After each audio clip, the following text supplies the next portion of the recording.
Really a risky thing to do because, as you know, when we had animation starting here at Disneyland in the opening days, we had a simple thing like, and which is still there. There's an Indian on a horse, and it had an electric motor that would run it.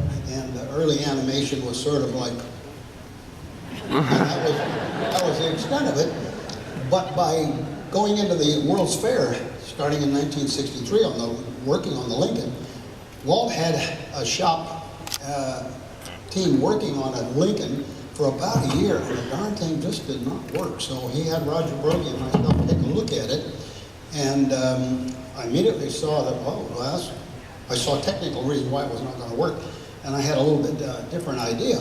And I could tell that Walt was quite irritated when he showed me this Lincoln, because it was in front of a wall, and to get it to work correctly, there was guys behind the wall helping Lincoln get up out of the chair, and which it was fake, you know. And it was hydraulic and was using red fluid. And apparently the night before, a cylinder broke in the chest, and the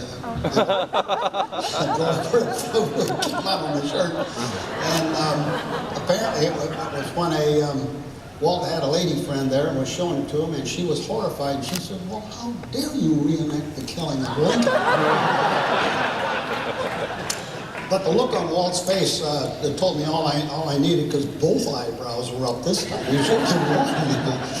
And I remember looking at that thing, and he says, "Bobby, I want half as much weight, and I want twice as much motion, and I don't want anything to move at the top. Lincoln is very tall, and it can't wiggle around." And he says, "I have animators. They come back from lunch drunk, and I know which one's been drinking. They wiggle at the top." And I remember this was a very, very vivid instruction as to the integrity of this mechanical machine. You know, a six foot tall guy. But we got going on it, and I was busy on 3 other projects, New York World's Fair, so I took time out. It was not only 90 days to think and figure out the whole darn mechanism for the Lincoln and the equipment on the floor to make it work. And not until I saw the Lincoln figure actually at the New York World's Fair, I could see what a profound thing this was. I mean, if it was Grover Cleveland, I could have gotten all the parts inside.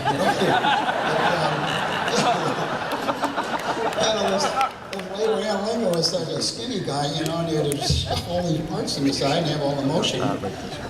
But I could see the emotion that it did to people. Even me, it's still very hard to talk about today. But again, the look on Walt's face when it worked. The eyebrows were down, the smile was up and everything. And that left me with a great impression that Walt had an idea, was working on it, it didn't work. Raised his voice a little bit. He found a design that did work, and he was just happier than a clam. He had something that nobody else in the world had, and he had it first.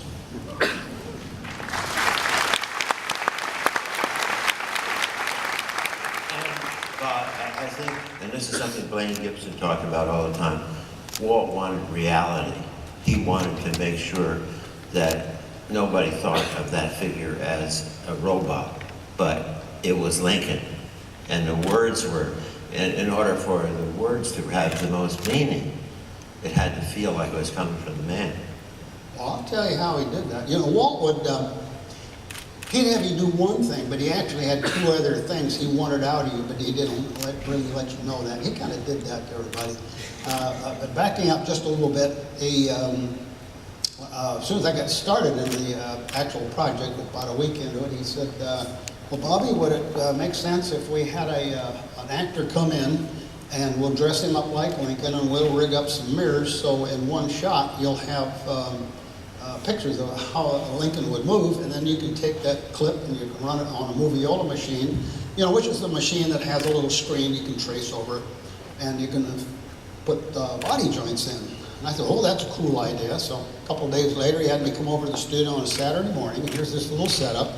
And here's this mirror, and here's a camera. One guy to run the camera, one guy to run the audio, and Royal Dano, the actor, and then Walt and myself. That's all there is in the whole stage. It was Saturday morning. And he gave a script to Royal Dano, and I thought the guy did a really good job on his first take. And then Walt jumped up and says, no, no, no, no, no, now you do that over. And I saw the poor actor just sort of shrug, and he did a second take. And a second take I thought was pretty sloppy. And then Walt again jumped up and he says, no, I want you to do it again. And then I remember the guy went like, and then he did the worst take of the bunch.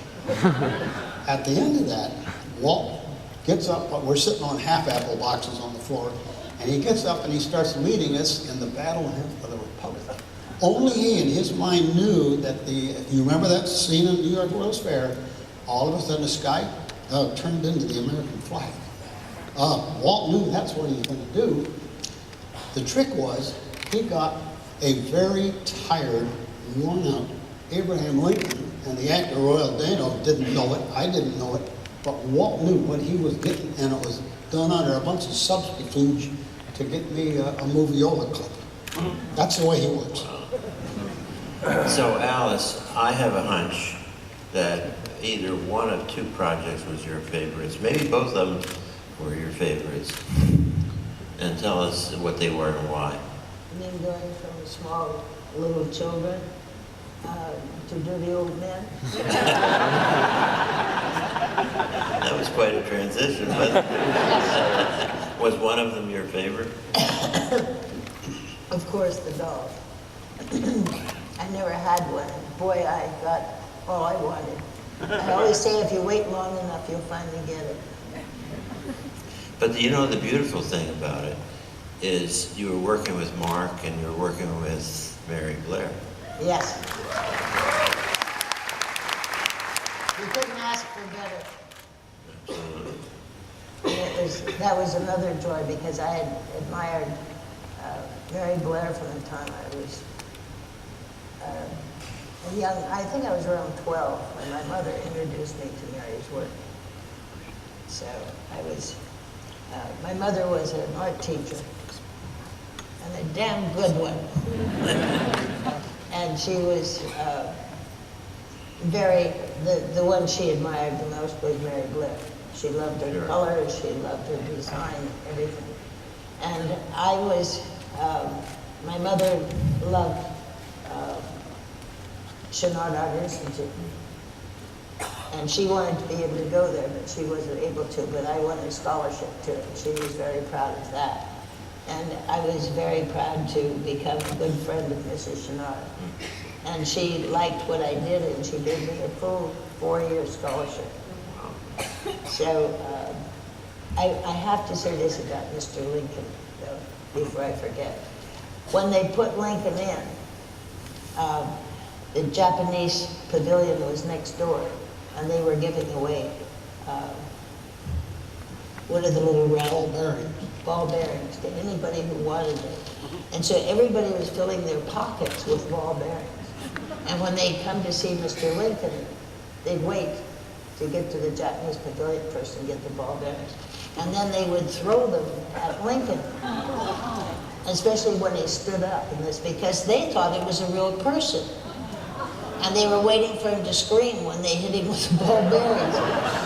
But the worst thing that happened to that was when the men went out to see if he had been damaged, and make sure he was working correctly, they would slip on these ball bearings. They were all over the stage, and they were taking terrible falls and getting hurt. So I gave them the information, don't pick your foot up, just slide it.